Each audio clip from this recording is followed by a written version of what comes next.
This is the Commodities, Scrap Metal Recycling and Economic Report brought to you by Bentley Roll-Off Trailers, Gondola Trailers, and Roll-Off Truck Parts, January 30th, 2023.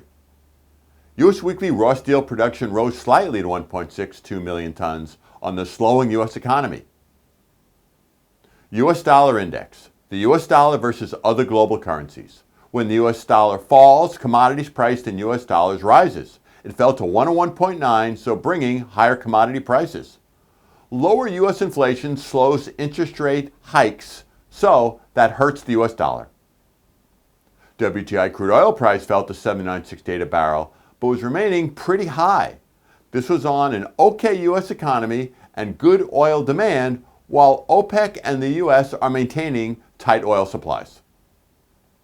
The U.S. weekly oil rig count fell to 609 as oil companies and OPEC are in a great sweet spot of low production, bringing good prices and record profits. U.S. weekly crude oil production was steady at 12.2 million barrels per day. Increased U.S. output that was discussed is not yet happening.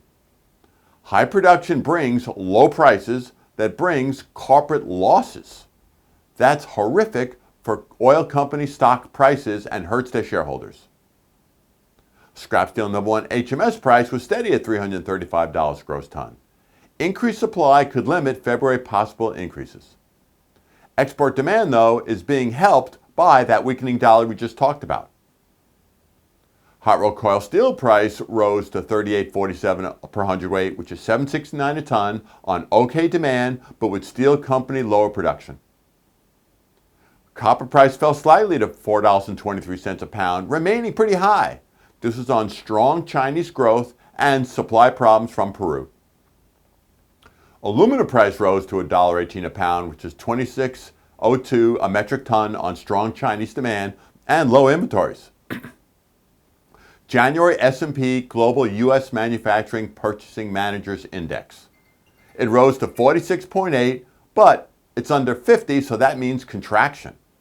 Contraction in factory activity was the second fastest since May 2020. Output actually contracted as new orders dropped, and there were some workforce cuts in manufacturing. U.S. December pending home sales rose 2.5% versus November, the first rise since May. The Federal Reserve hates this. They want slower sales. Year on year, though, pending sales were actually down 33.8%. U.S. December core PCE, Personal Consumer Expenditure Index. This is the Federal Reserve's preferred gauge of inflation.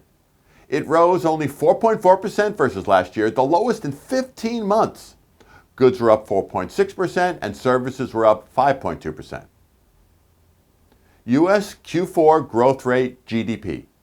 The economy grew at 2.9% annualized, which is faster than trend. The Federal Reserve's higher interest rates are not yet totally slowing the economy. They want to slow the economy to lower inflation. U.S. January U of M Consumer Sentiment Index was revised higher to 64.6, and that was because future expectations were revised higher while current conditions were revised lower, as well as inflation expectations were also revised lower.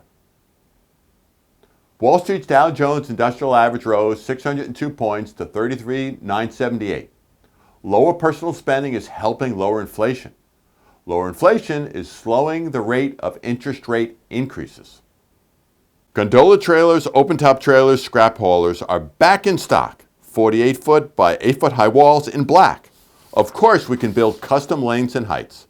Call us at Bentley at 734-722-8100 for a quote.